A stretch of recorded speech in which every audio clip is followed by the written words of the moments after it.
Well, Victorian Premier Jacinta Allan has decided something needs to be done about anti-Semitism. Who knew? It's just a pity a synagogue had to be firebombed before she found her voice. It's really about providing people of faith, doesn't matter who you pray to, what place of worship you attend. It really is saying to people of faith that you have every right to attend your place of worship in a safe way. Well, I suppose it's better late than never, right? Joining me on the panel is Sky News contributor Rocco Loiacono and libertarian commentator Kristen Abraham. This ban on protesting outside places of worship, Rocco, as well as banning terrorist flags and symbols in public and face coverings at protests, it's a good move, but it begs the question, why was this not done months ago? Well, James, it should have been done after October the 9th last year of what happened at the Sydney Opera House. I mean, for the last 14 months, we've seen cities disrupted and shut down. We haven't had hate preachers deported. And compare that to what happened during COVID when peaceful protesters were shot at with rubber bullets, pregnant women were arrested in their own homes, grandmothers harassed and mentally ill men smashed to the ground by the Victoria Police. Not only is it too little too late, but it exhibits the usual double standards that we've come to expect from the Victorian government. Yeah, well, I love how Victoria's seen some of the worst, most violent, most aggressive pro-Palestinian protests, yet it's taken until now, as I said, after a synagogue was burnt down in a terrorist attack, for Jacinta Allan to acknowledge what we've been saying for more than a year. Have a listen. Anti-Semitism is a cancer. Anti-Semitism is a cancer, and we must leave no stone unturned to fight the evil of anti-Semitism, to fight the evil of this racism and hate in all of its forms, and also continue to work to help heal our multicultural community. Like I said, we've been saying that for more than a year. Opposition leader Peter Dutton is right, in my opinion, when he had this to say earlier today.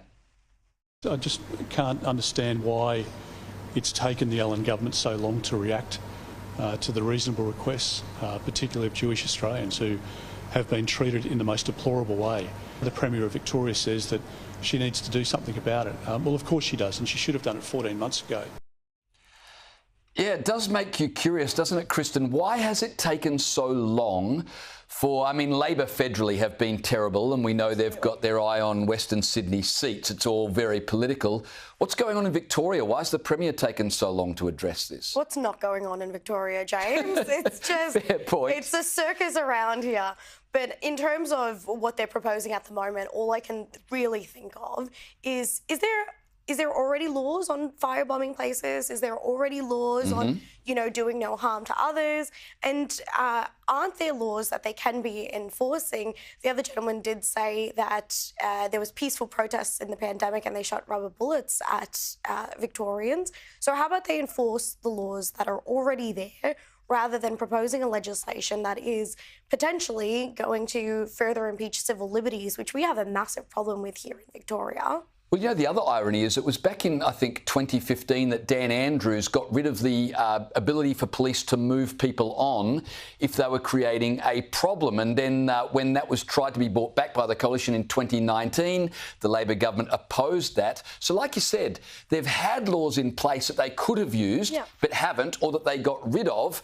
Now they're acting like they've come in to save the day with all these new laws. It's just ridiculous that the Allan government thinks that they can just wash out this new law and think that they're going to fix an institutionalised problem. How about they stand up for the uni students that felt the racism and religious hatred that was going on? How about they stand up for the Jewish community and actually show some leadership? But they just refuse to do that, and all they think is they can just push out new laws to save the problem. Well, I've spoken many times throughout this year about Labor's inability to accept blame. They blame everyone but themselves, and it seems that goes for state Labor too.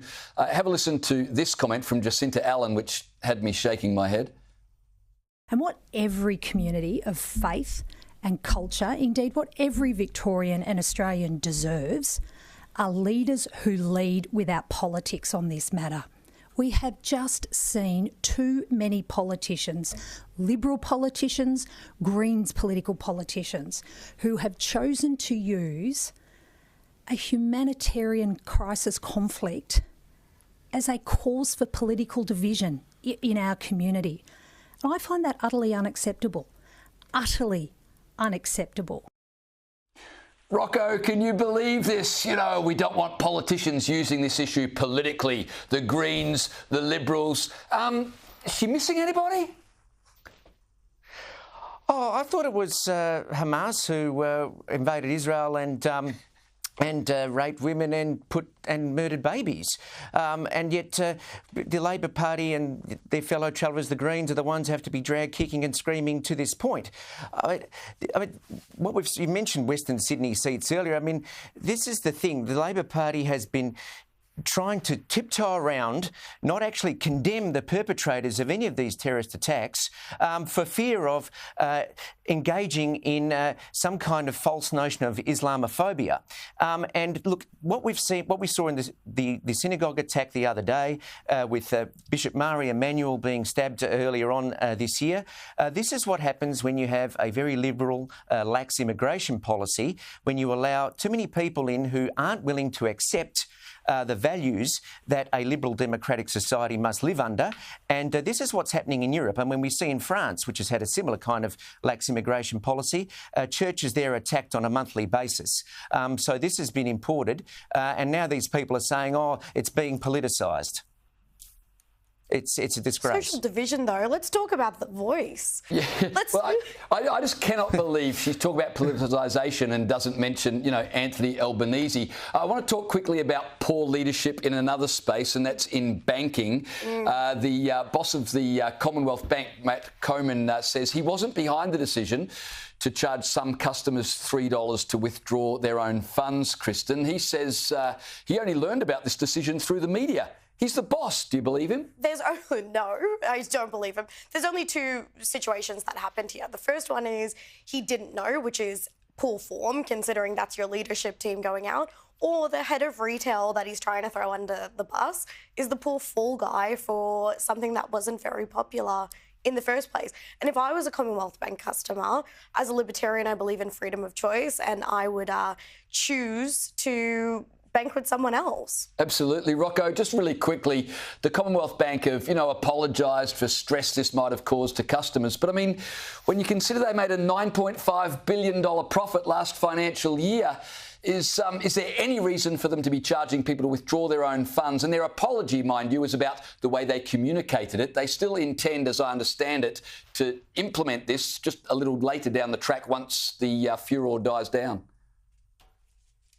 No, it's not believable, and you're right. I mean, this apology is just kicking the can down the road. I mean, Matt Comyn has said in the past, he's on the record as saying, look, to have cash costs us so much, and we want to be able to continue to reduce number of bank branches and reduce the number of ATMs, because in 2019 there were 43% of transactions using cash, whereas last year it was only 15%. This is a deliberate strategy to try and remove cash, and I think it's too cute for him to say he didn't know. And it begs the question, well, what else is going on that the Commonwealth Bank Board is not telling him? Because under the law, he's got some serious duties under the Corporations Act to know what's actually going on.